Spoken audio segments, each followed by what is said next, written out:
दुलाराय बर' फरायसा आफादा गान्धी जयन्ती सान फालिदों। नोंथाङा बेनि सायाव मा बुंगोन? जों दिनै अनसुमै एमइ आरो हाइ स्कुलनि गेलेग्रा फोथाराव माहारिनि बिफा महात्मा गान्धीनि 150थि जोनोम सान आरो लोगोसे मुलुगनां अहिंसा सानखौ जोङो फालिदों आरो बिनि गेजेरजों जोङो मुलुगनि गासैबो सुबुं माहारिखौ खावलायदों जे जोङो बयबो सुबुं माहारिया मानसि माहारिया सान्थियाव थानो लुबैयो, बर' माहारियाबो सान्थियाव थानो लुबैयो।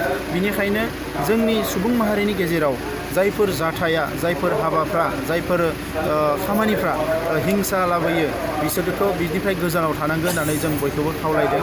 आरो आङो बर' माहारिनि जाखांबोनाय गासैबो इयुन जोलै लाइमोनफोरखौ आं खावलायदों जे माहारि दानायनि हाबाफारियाव, गावनि जिउ राहा दानायनि हाबाफारियाव जोंनो हिंसानि खुनु दरखार गैया, हिंसानि खुनु गोनांथि गैया। दा बिनिखायनो गासैबो रोखोमनि हिंसाखौ गारनानै जोङो मोनसे मोजां सुस्थ' मेलेमजों, सुस्थ' गोसोजों जोङो जौगानांगोन, जों दावगानांगोन, गावखौनो दानांगोन, माहारिखौ दानांगोन।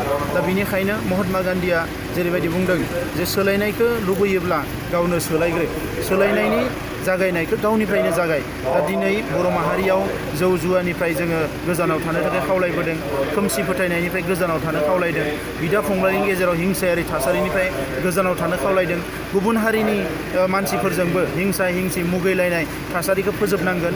मानोना हिंसाया हिंसासो लाबोयो। दा नंखायनो जाय मानसिफ्रा सोद्रोम, जाय मानसिफ्रा सान्थिखौ लुबैग्रा, जाय मानसिफ्रा अरायबो गोजोनखौ लुबैग्रा, बे मानसिफोरखौसो मुलुगाव बयबो अनसायो।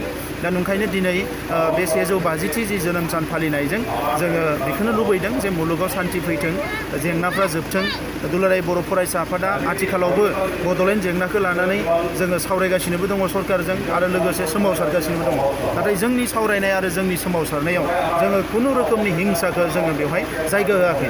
मानोना हिंसाया हिंसासो लाबोयो। गाव गोरोन्थि जायगायाव थानानै, गाव गोरोन्थि मासियाव जिरायनानै मालायखौ आसि दिन्थिनाया थिग नङा।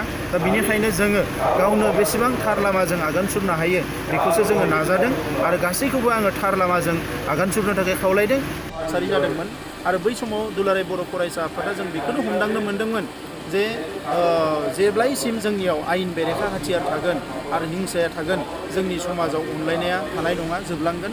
बिदा फंबायनि गेजेराव गोरोबलायनाया जोबलांगोन आरो जोंनि मानसिफ्रा बिखाफोर दाननानै गावनि खर'खौ दैखांनानै मालायनि सिगाङाव सोलिनो हानाय नङा, अराय सम मालायजों मुगैजागोन, लासिं सिं खालामजागोन। बेफोरबायदि थासारिखौ नुनानै गान्धीनि जि आइडिय'लजि, गान्धीजिनि जि फिल'सफि, बिथांनि जि आदर्श निति, बेखौनो लानानै जों दावगालांनांगोन आरो गासैबो हिंसाखौ फोजोबनायनि थाखाय मोनसे केम्पिं स्टार्ट खालामनांगोन होननानै जोङो let's build a illegal weapon